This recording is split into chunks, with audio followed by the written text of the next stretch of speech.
In this video, we're going to look at the corollary to Green's theorem. So this word corollary, it means a small result that follows quickly or easily from a bigger result. So Green's theorem was the big result that we saw in our previous video, and now we're going to see a short result that follows easily from Green's theorem. So first thing I want to emphasize here is that we're in 2D, we're in the XY plane. That's where Green's theorem applies. So we'll keep that in mind in looking at this corollary. So we're going to let C be a simple, closed, positively oriented curve that bounds a region R. All right, let's draw a picture of that. So we're in the XY plane. We've got some curve C. Let's say it looks like that. So it's got no loops in it. The start point is equal to the end point. So it's simple and closed. To say it's positively oriented roughly means that it's oriented counterclockwise when we're viewing it from above. Strictly speaking, positively oriented means as you travel along the curve, you're keeping the region R, which is this region here, on your left. So if you imagine, if you switch this arrow backwards, the region R would be on your right, and this would be negatively oriented. So positively oriented, region R is on your left. So that's our setup there. And the corollary says that the area of R can be thought of as the line integral around C of x dy. You notice there's this little circle on the line integral, so that's just to emphasize that our curve C is closed. A line integral that has a circle on it is called a closed line integral. So we talked about a lot of these ideas in our previous video, but I just re-emphasize them here so that we understand the context. All right, so this is saying if you've got an area that you want to compute and maybe it's difficult to compute directly, you can rephrase it as the line integral around your curve of x dy. And maybe this line integral turns out to be easier to compute than computing the area directly.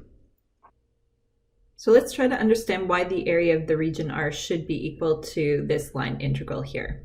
Since this is a corollary to Green's theorem, we should use Green's theorem, and we'll see that the result comes, I would say, fairly easily. So let's start with this line integral that we see on the right side. And let's remember that in the context of Green's theorem, this line integral has, let's say, the general form, integral around C of p dx plus q dy. So that means that in our situation, what's playing the role of p is 0, and what's playing the role of q is the function x. Okay, and then Green's theorem says this line integral can be rephrased as the double integral over our region R. So we'll have something times dA. And specifically what we're integrating here is the z component of the curl of our vector field. So that's delta q by delta x minus delta p by delta y. Now keep in mind what we said over here, that p is 0 and q is equal to x. Then we can rephrase this double integral over r, something times dA. Well, delta q by delta x is going to be 1, and delta p by delta y is going to be 0 because p is 0. So in other words, we're just getting the double integral over r of 1 times dA, and that is the area of R. So let's find the area of the ellipse, x squared over a squared plus y squared over b squared equal 1. I'm going to draw a quick picture here. So for Green's theorem and the corollary to Green's theorem, we're in 2D. Got our xy plane. If we think about the x-intercepts for this ellipse, be plus or minus a, and y-intercepts would be plus or minus b. So let's just draw a rough picture of our ellipse like this. So to think about the area of the ellipse directly, if we were to do, say, vertical slices or horizontal slices here, that would be mildly annoying, I would say.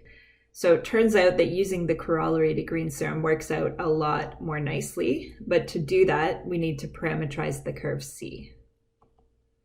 So in the context of our corollary here, R is the region that's enclosed by this ellipse, and C is the curve that's actually formed by the ellipse itself. So C needs to be closed, it needs to be simple, so it doesn't have any loops, and it needs to be positively oriented. So we'd be traveling this way along C. We'll keep that in mind when we do our parameterization. Let's talk about the parameterization in detail here. You may recall in a previous video, we talked about elliptical change of variables. And we said if you want to parameterize the region inside x squared over a squared plus y squared over b squared equal 1, here's how we did it. We said, well, x is going to be AR cos theta and y is going to be BR sine theta. And we're going to need those R values to range between 0 and 1 and theta values to range between 0 and 2 pi. So if you're interested in more details about that, you can flash back to the video that's called Elliptical Change of Variables. But essentially, this change of variables here allows x to range between plus and minus a, and allows y to range between plus and minus b. And as we sweep out these different angles, 0 to 2 pi, it's actually the right combination of variables so that we're just going out as far as that ellipse. So capturing all the points inside that region there. Now, in this problem, we're not trying to parameterize the region inside the ellipse. We're actually just trying to parameterize the curve C itself, so the ellipse itself. So let's see how to modify this. So to parameterize C, which is just our ellipse itself, well, we don't need the R value on here, because we don't, that's the part that captures all the points inside in the interior of the ellipse. So we can just say, okay, x equals a cos theta, y equals b sine theta, as theta goes from 0 to 2 pi. So if we think about what's happening here, roughly when theta equals 0, we'd be at an x value a.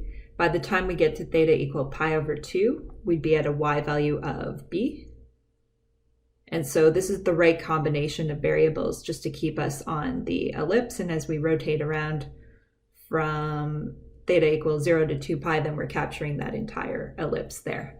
Now, the only thing that's a little bit unnatural about this is that often when we're parameterizing a curve, we use the parameter t. So I'm just going to adjust this so that we say t instead of theta. It's not strictly speaking necessary. It's just sort of a convention that we like to follow. Okay, so that gives us a parameterization now of our ellipse. So with that, now we should be able to use the corollary of Green's theorem to compute the area of the ellipse. So we're going to say the area of the ellipse by the corollary is going to be equal to the line integral around that curve of x dy. And so to actually work towards computing this, well, we've got our t values here, so we know what our limits of integration are. We've got our x value written down. The only thing we might want to write down here is our dy. So taking the differential of y would give us b cos t and then times dt, because that's a differential. Turns out we don't actually need dx, so I'm not going to calculate that. All right, so we'll be integrating from 0 to 2 pi. Plugging in x dy, we're going to have a cos t times b cos t dt. A and b are constants, so we can move those to the front. And then we're integrating from 0 to 2 pi, something that looks like cos squared t dt. All right, so let's break out one of our identities to do this integration. Cos squared t is the same thing as 1 plus cos 2t over 2. So we could use that, and I think I'll just move the over 2 out in front here. Make life a bit easier. So we'd have ab over 2 times the integral from 0 to 2 pi of 1 plus cos 2t, and that looks like that's going to go pretty smoothly. So ab over 2, integrating, we get t plus sine 2t over 2, and we'll evaluate at 2 pi and then at 0. So that's going to give us ab over 2 times 2 pi plus 0 and then minus 0. So overall, pi AB is going to be the area of that ellipse. So we got a little bit of practice with the corollary to Green's theorem, and we also got a little bit of practice with the idea of parameterizing the region inside an ellipse, and particularly in this problem, parameterizing the ellipse itself. So just as a quick summary of what we did over the last two videos, we've been talking about moving between a closed line integral and a double integral. So Green's theorem allows us to take a closed line integral and rephrase it as a double integral. And the corollary to Green's theorem allows us to go backwards, but just in a very specific case. It allows us to say if your double integral is specifically talking about area, then you can take that area and you can rephrase that as a certain closed line integral. So that's our corollary to Green's theorem.